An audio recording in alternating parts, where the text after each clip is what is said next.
Salut les amis de RFLJ, alors dans la vidéo du jour on part en balade avec le RFLJ Auto Club parce que vous savez que RFLJ Auto Collection ce n'est pas seulement des réseaux sociaux, c'est aussi une association et aujourd'hui j'ai décidé de vous prendre avec moi, on va essayer plusieurs voitures de nos membres en mode passager. Donc voilà, petite balade mensuelle au club avec pas mal de monde, pas mal de voitures assez éclectiques. Donc vous allez voir tout ça dans cette vidéo, j'espère que ça vous plaira. En attendant, n'oubliez pas, hein, comme d'habitude, de vous abonner à la chaîne, au réseau Instagram et Facebook, oui, les comptes plutôt, et donc de liker, commenter, partager la vidéo. Et puis si vous êtes dans le 04 que vous avez envie de venir rouler avec nous sur le genre de balade que vous allez voir, n'hésitez surtout pas, le mail plutôt est dans la description, donc vous avez juste à m'envoyer un petit message, je vous envoie la fiche d'inscription. Sachez que l'adhésion est fixée à 10 € par an. Donc voilà, c'est pas très onéreux et ça permet de pouvoir venir faire des sorties avec nous et vous rendre sur d'autres événements, que ce soit anciennes, modernes, sportives, pas sportives. Voilà, vous savez tout. On part donc en balade aujourd'hui. C'est parti les amis.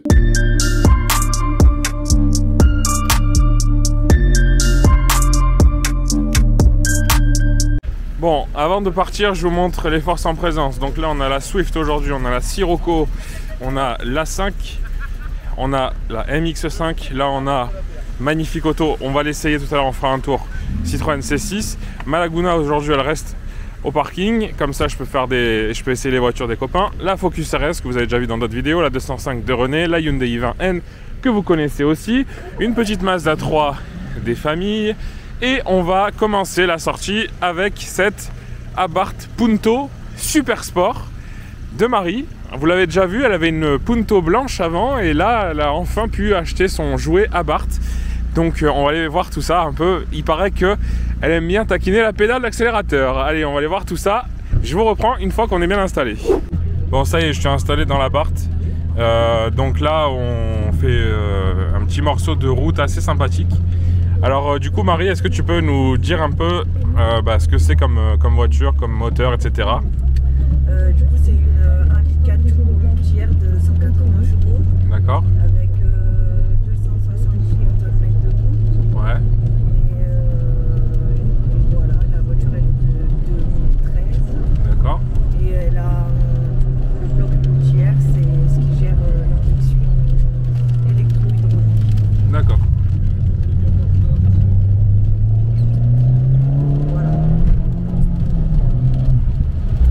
Ça marche plutôt bien. Tu connais le poids de cette voiture? Elle fait 1190 kg. D'accord. Elle est un peu lourde quand même. Ouais. Ça paraît pas comme ça.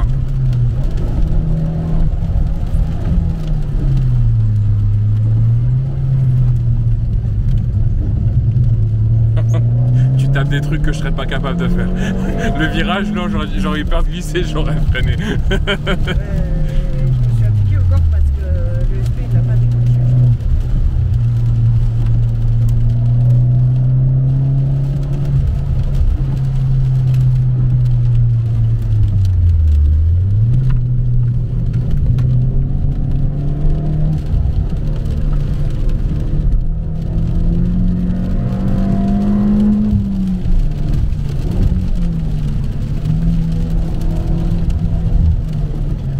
Vous voyez, il y a des moments où je parle pas, je vous laisse admirer la conduite et puis écouter aussi parce que je sais pas si ça ressort bien à la caméra, mais elle fait quand même un joli petit son cette auto. Alors les sièges baquets, je vous les ferai voir après d'ailleurs parce qu'ils sont pas mal, ils sont pas inconfortables. Moi en plus je suis assez large donc par exemple dans une Focus RS peut-être que celle de Jonathan, je l'essaierai tout à l'heure. Focus RS, je sais que je rentre pas trop dans les baquets. Et celle-là, franchement, il n'y a pas de problème et il y a un très très bon maintien.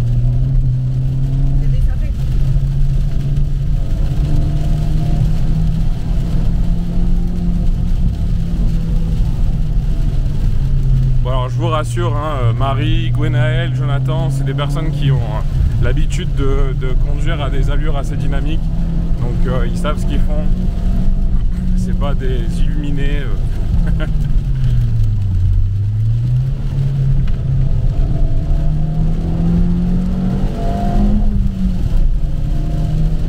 ce qu'il y a de bien, c'est vous voyez au club, vous avez déjà vu le panel aujourd'hui, la line-up qu'il y a de présente, c'est qu'il y a un peu de tout. Nous on accepte un peu toutes les voitures et vous voyez qu'il y a de la petite sportive, tout comme il y a de la voiture, de la limousine, hein, comme la C6 on a vu.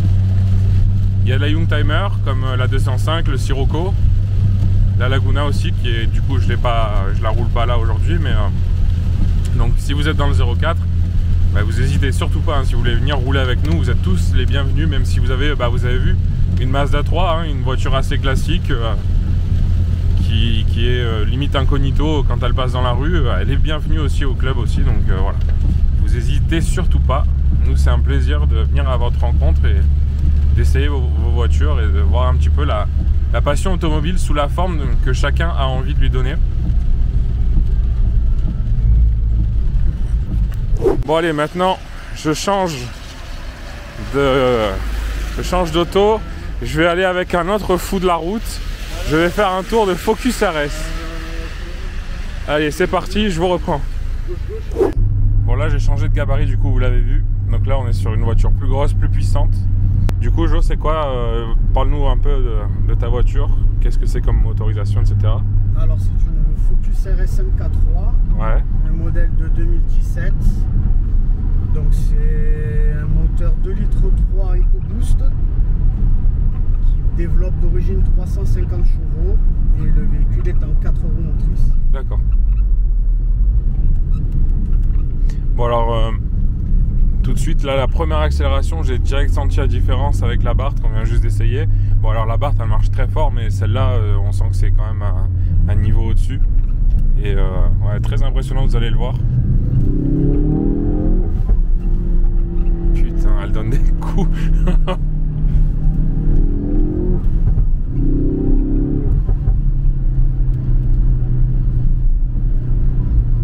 Très belle ligne d'origine. Ouais. Ça c'est la sonorité d'origine. D'accord, ah ouais. Donc ouais, il y a un pop and bang assez sympa. Ouais, carrément. Au lever de pédale.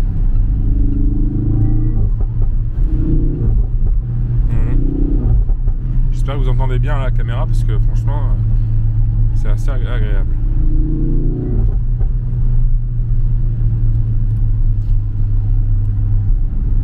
Donc voilà, après on a fait 2 petites motifs dessus, histoire de rendre la voiture moins linéaire. C'est très efficace d'origine mais ça manque un peu de sensation. D'accord. Donc on a fait un stagin dessus. On a changé le filtre à air, on a mis un BMC Racing dans la boîte à air d'origine qui est sympa. Et après on a une dame valve forge à recirculation.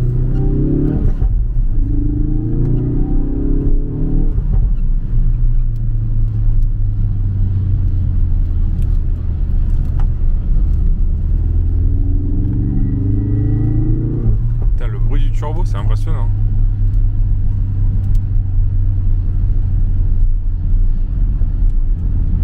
Avec le mode sport, il souffle à 1 bar 6 en permanence. D'accord. Ouais, c'est assez sympa.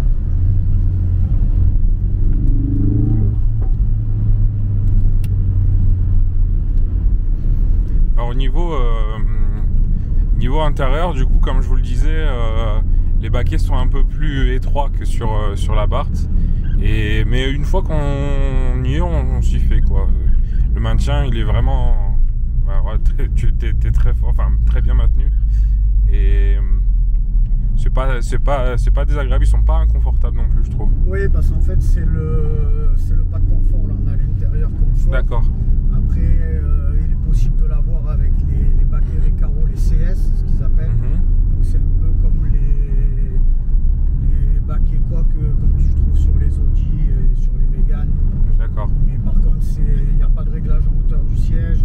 Et c'est vraiment ferme. Ouais. Donc, moi je conseille aux gens qui désirent en acheter une, si c'est pour faire des sorties sur circuit, oui, il faut prendre les baquets. Ouais. Et après par contre si c'est pour faire de la balade comme on fait nous, Ouais. il vaut mieux prendre ceux-là et tu as vu ils maintiennent bien. Ouais, franchement ouais. Pour faire ça, ouais, ils sont déjà suffisants. Hein.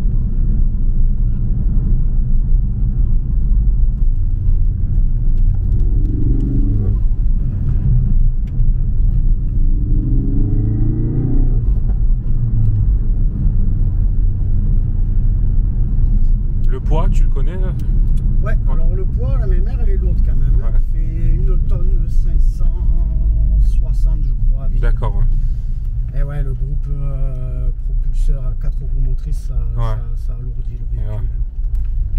Mais bon, après, elle est quand même agile. Hein. Ça se sent pas trop. Hein. Non, je trouve qu'elle est quand même. Il y a un châssis de folie dessus. Pour moi, c'est le meilleur châssis qu'ils aient fait faire. Ouais.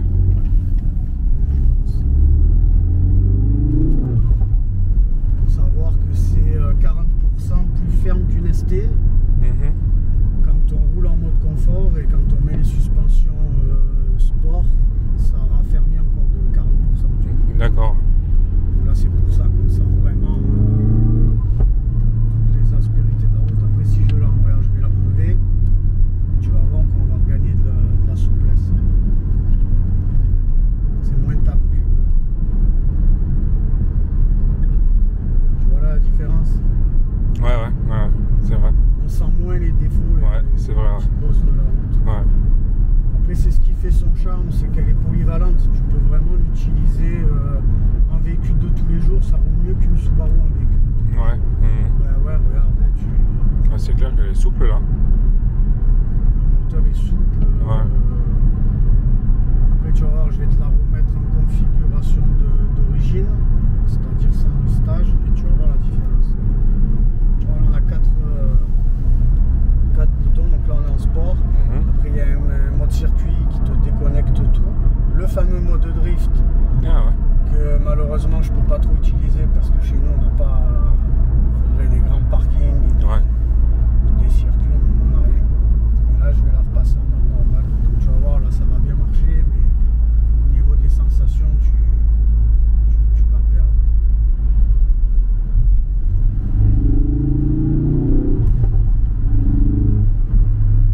C'est vrai que. Tu vois, le turbo lui siffle pas tout à l'heure.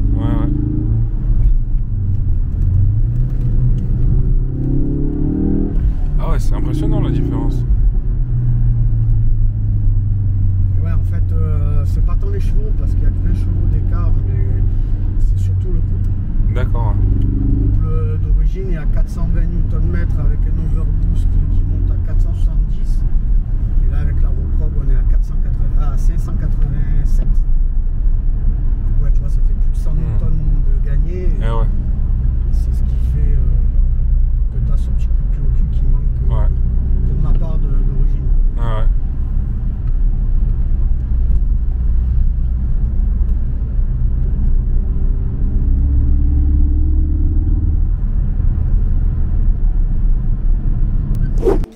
Allez, je vous montre avec un peu plus de tranquillité que tout à l'heure. Donc, on a aligné toutes les voitures. Regardez comme c'est beau. Donc, Mazda MX-5. Je pense que c'est une NB. Mazda 3.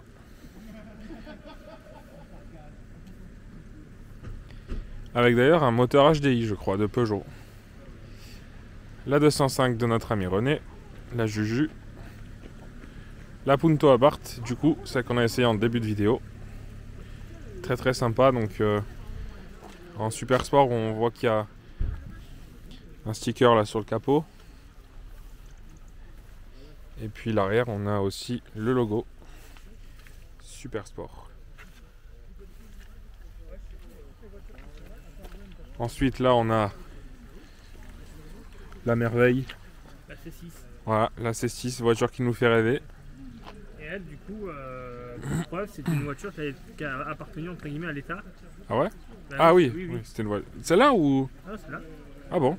Ouais, enfin l'État, donc elle était, on va dire, dans l'économie française. Bon, on en parlera tout à l'heure parce que celle-là, du coup, c'est prévu que je fasse un tour avec. Ça va être un bon moment, je pense, que vous allez aimer. Et d'ailleurs, si vous avez envie de vous abonner à l'Insta du propriétaire, je vous le filme. Il a quelques autres voitures. Bon, pas trop. Les autres, elles sont pas trop dans le style de celle-là. C'est différent comme style, mais c'est plus une voiture, on va dire. Enfin, c'est une voiture de cœur familiale. Ensuite, là, on a une petite Swift. Suzuki Swift Sport. De notre ami qui a aussi une association, si ça vous intéresse, c'est Motor Family 04. Ensuite, la Focus RS qu'on vient d'essayer. on la connaît très bien. Voilà, celle-là, c'était vraiment très agréable de faire un tour dedans. Là, non, on a une Audi A5. Une Audi A5, 3 litres 2. dans la simplicité germanique. Un beau Sirocco. Et la Hyundai i20N. Bon, avant la Hyundai on fera en dernier. Selon notre organisation, donc avant la Hyundai, je pars en Sirocco. Allez, on va faire un petit tour de Youngtimer cette fois-ci. Donc c'est parti, je m'installe et on en reparle après. Alors voilà, donc ça y est, je suis dans une voiture qui va peut-être plus vous intéresser, étant donné que là on est dans une Youngtimer. Donc du coup, Thierry, le propriétaire, alors je te laisse nous expliquer un petit peu ce que c'est comme voiture.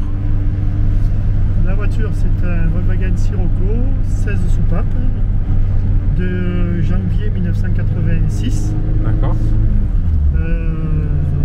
Voilà, après, qu'est-ce que j'ai fait quelques petites modifs sur les amortisseurs pour qu'elle flotte un peu moins en sortie de virage. D'accord. J'ai mis un 4 en 1 en inox pour le plaisir du bruit. Et un chouïa de puissance en plus. Et c'est à peu près tout, autrement elle est d'origine. D'accord.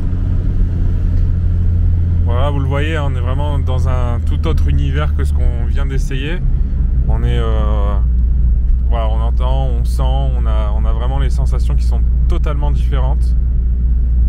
Alors, moi j'aime tous les styles de voitures, les deux voitures qu'on vient d'essayer. J'ai adoré surtout la Focus, franchement j'ai un petit coup de cœur pour cette Focus. C'est vraiment impressionnant comme ça marche. Et là, bah voilà, Youngtimer, vous savez que ça c'est vraiment mon truc. Alors les sensations à l'intérieur en tant que passager, c'est assez drôle parce qu'en plus on a le toit ouvrant vitré, donc on est assez à l'étroit, je trouve, dans l'habitacle. Je trouve qu'il est je sais pas comment l'expliquer, mais pour les grands gabarits c'est assez particulier. Elle est pas inconfortable du tout. Il y a une pauvre Alpha là qui a mal fini. Elle est pas inconfortable du tout, franchement. Elle est pour une Volkswagen, on pourrait croire que c'est un peu tape-cul ou quoi, et franchement pas du tout. Bon, bien sûr c'est ferme, mais et ce que j'aime bien aussi, c'est l'arrière là, la vue avec le spoiler dans la lunette arrière. C'est très chouette. Certains modèles avaient un Sirocco marqué sur la lunette, entre la lunette et le spoiler. Ah, d'accord. Sous le spoiler. Donc du coup c'est une GTI alors? C'est une GTI 16 soupapes. D'accord. C'est... fait 130 chevaux, 137 chevaux. D'accord. C'est sur le châssis de la Golf 2? Non, c'est pas du tout les mêmes châssis. Ah non, c'est pas pareil? Le Sirocco, c'est un châssis qui est plus long. D'accord. Et c'est les mêmes voitures que les Golf. Ouais. Mais il y a beaucoup de pièces de la Golf qui vont pas sur le Sirocco. Ah ouais, d'accord. Et inversement. Ok. Style le 4 en 1 inox de Ouais. la Golf va pas du tout. De la Golf 16 soupapes va pas du tout sur le Sirocco. Ok. Et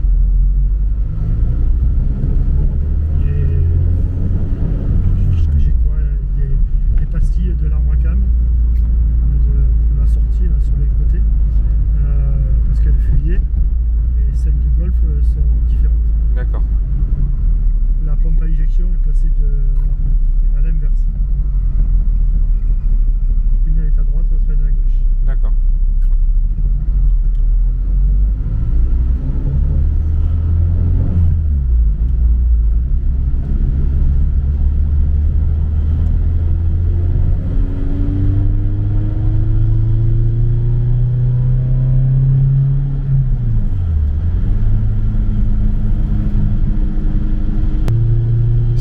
Je trouve, elle est linéaire dans l'accélération.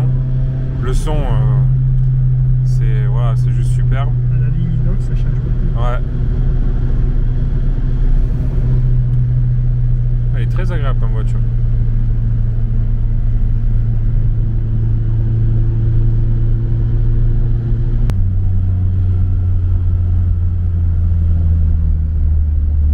Du jour où j'ai mis les amortisseurs plus durs, j'ai mis la gamme juste avant les combinés filetés. D'accord. Pour pas que ce soit trop tape-cul. Ouais. Et depuis, c'est un autre monde pour conduire. Ah ouais.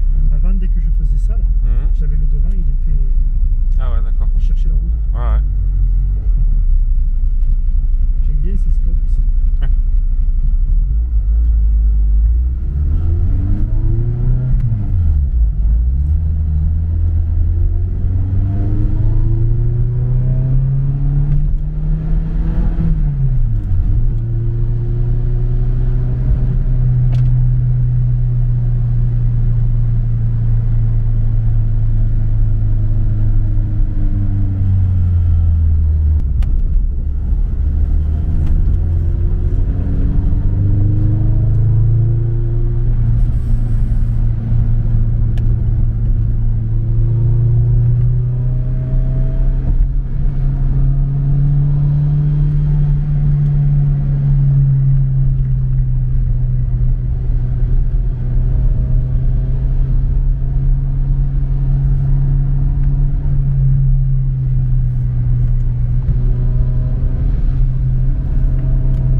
Ça y est les amis, le grand moment tant attendu. Je vais enfin faire un tour de C6. On va voir ce que ça donne. Allez, c'est parti, regardez-moi cette beauté intérieure. Cuir noir. Voilà, là je crois que je vais être bien. Allez, c'est parti, je m'installe et je vous reprends. Du coup, qu'est-ce que c'est un peu ta motorisation, etc. sur celle-ci? Alors celle-ci, elle a le plus gros moteur qui avait existé sur la C6. D'accord. Le V6 biturbo en 3 litres HDI. Ouais. Voilà, 240 bourrins. Assez pour se déplacer, sincèrement. Dans les routes un peu sinueuses comme celle-ci, c'est un peu lourd. Voilà, une tonne 7 tout plein fait. On les ressent bien comme il faut. Mais c'est vrai que pour une voiture qui est à la base routière, qui est de 2009, on va pas l'oublier, décembre 2009. Ouais. Franchement, pour une caisse aussi vieille, elle n'a pas à pâlir des caisses de nos jours. Extrêmement confort, on a des options un peu sympas. On a le Bluetooth déjà pour 2009, c'était quand même assez rare. On était aux prémices de la chose et c'était vraiment bien. On a le téléphone intégré direct, on a le GPS, on a les sièges chauffants, sièges cuir, complet électrique.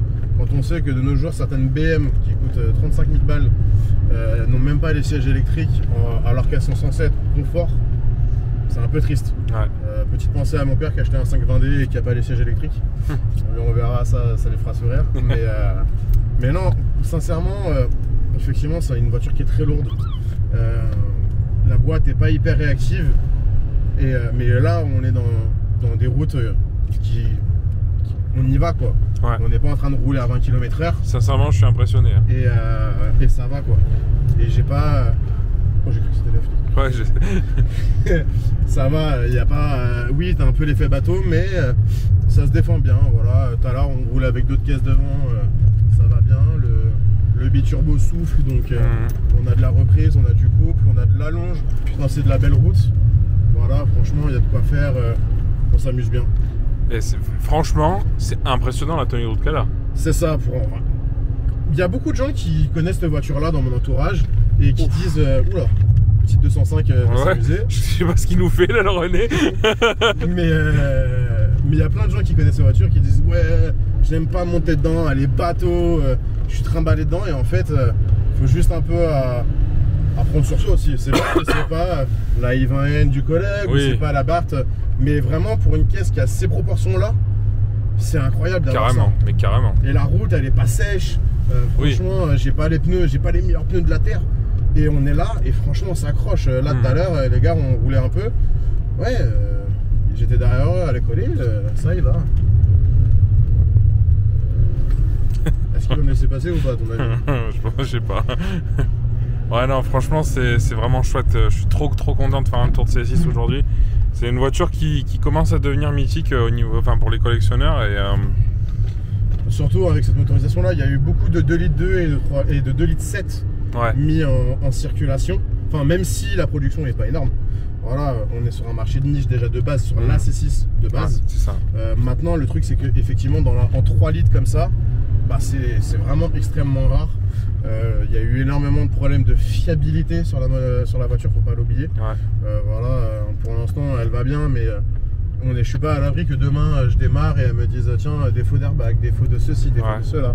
Voilà, donc et puis on va pas se mentir que l'entretien est un gouffre incroyable.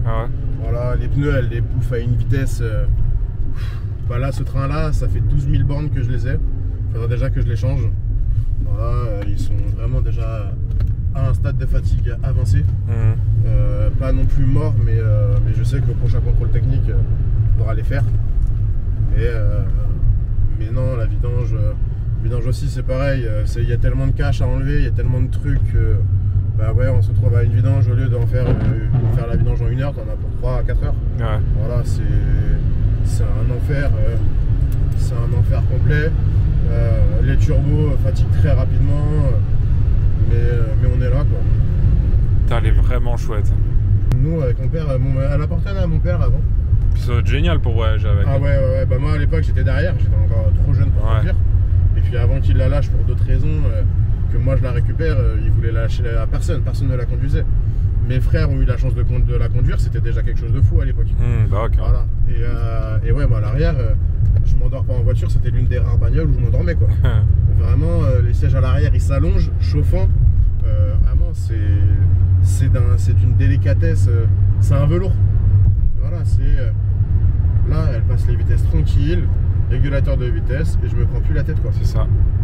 À l'avant, bah, le volant il est encore très propre. Les boiseries elles ont pas bougé, le cuir il a pas bougé sur les sièges de devant, le plastique même là, enfin. Voilà, c'est nickel quoi. Et pareil, il y avait un truc très drôle que j'ai adoré sur cette voiture quand on l'a eu. Les vides-poches dans les portes, faut appuyer dessus.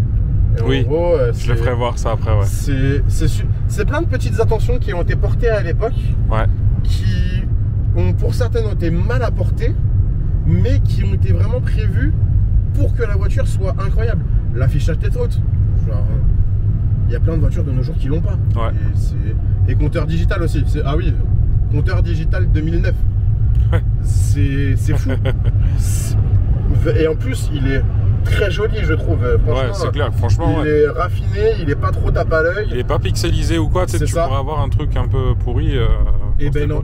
Et là, et pour le coup, c'est l'un des rares trucs qui tombe pas en panne dans la voiture. Faut mieux en rigoler. Demain, je suis sûr, demain il tombe en panne. Je vais porter la poisse. Mais franchement, c'est vraiment incroyable. Il y a la clim bisone devant, derrière. Certaines de l'époque avaient le toit ouvrant. Donc il y avait un vrai toit ouvrant.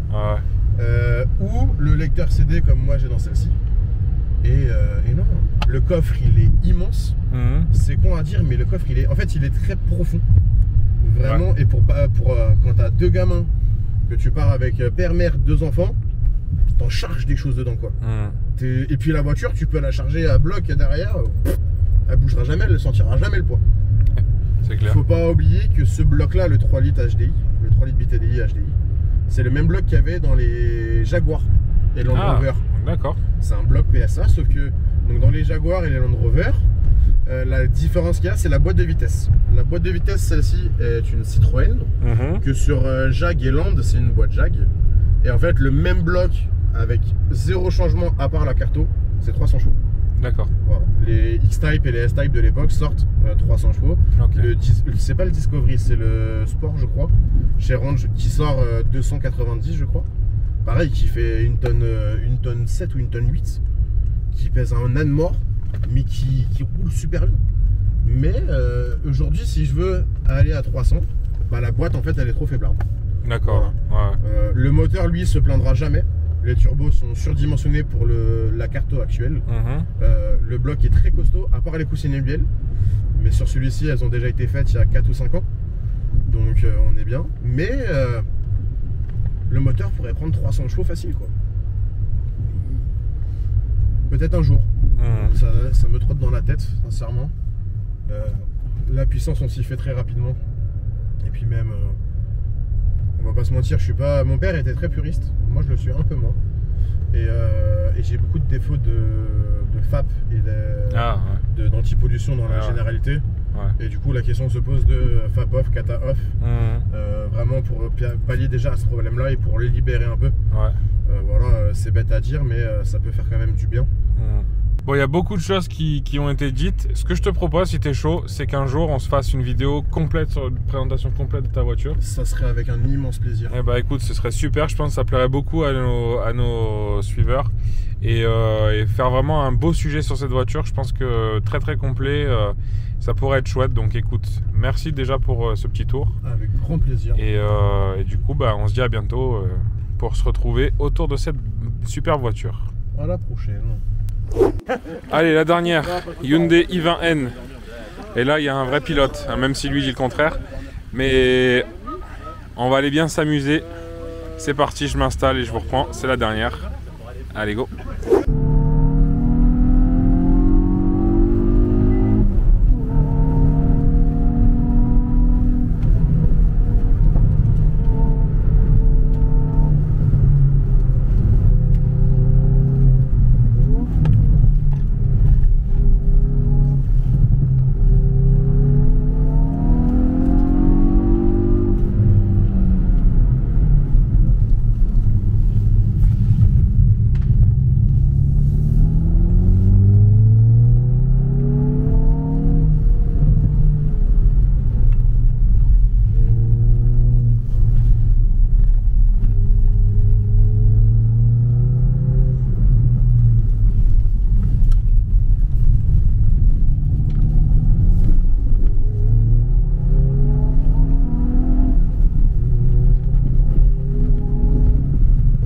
Vous l'avez vu, ça marche plutôt bien la i20. Je n'ai pas parlé exprès pour que vous puissiez admirer un peu.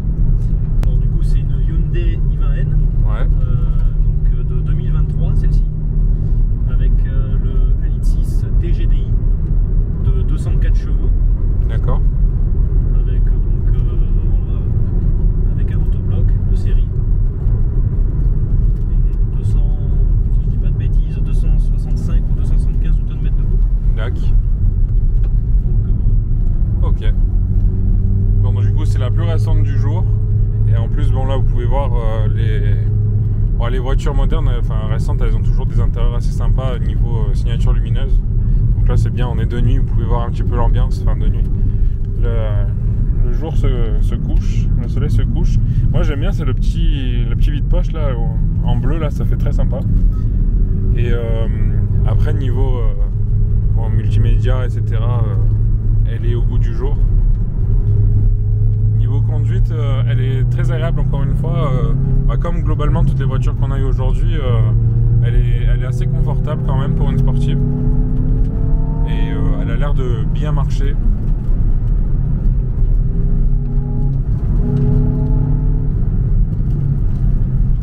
C'est vraiment sympa comme voiture.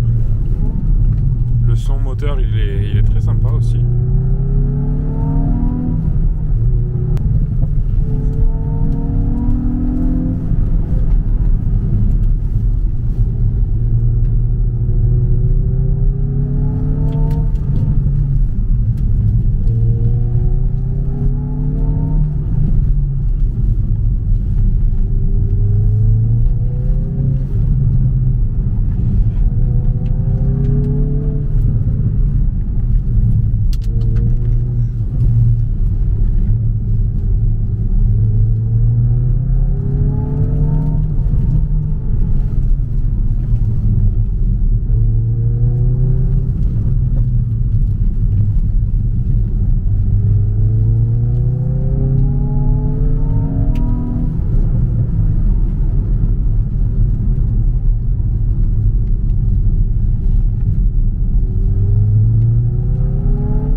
petite séquence très sympa là. C'était très chouette. J'espère qu'en vidéo ça a bien retranscrit. Voilà, donc vous avez pu voir un peu le panel un peu différent de ce qu'on a au club. Avec, on a fait un peu de tout, des voitures modernes, sportives, avec plus ou moins de puissance, de la Youngtimer, de la voiture un peu présidentielle, on va dire. Donc c'était très chouette. Je pense que je vais conclure cette vidéo ici. Donc déjà un grand merci à tous les copains pour le petit tour aujourd'hui. J'espère que cette vidéo vous a plu. Du coup, comme d'hab, hein, vous n'hésitez pas à vous abonner, à commenter, liker, partager, etc.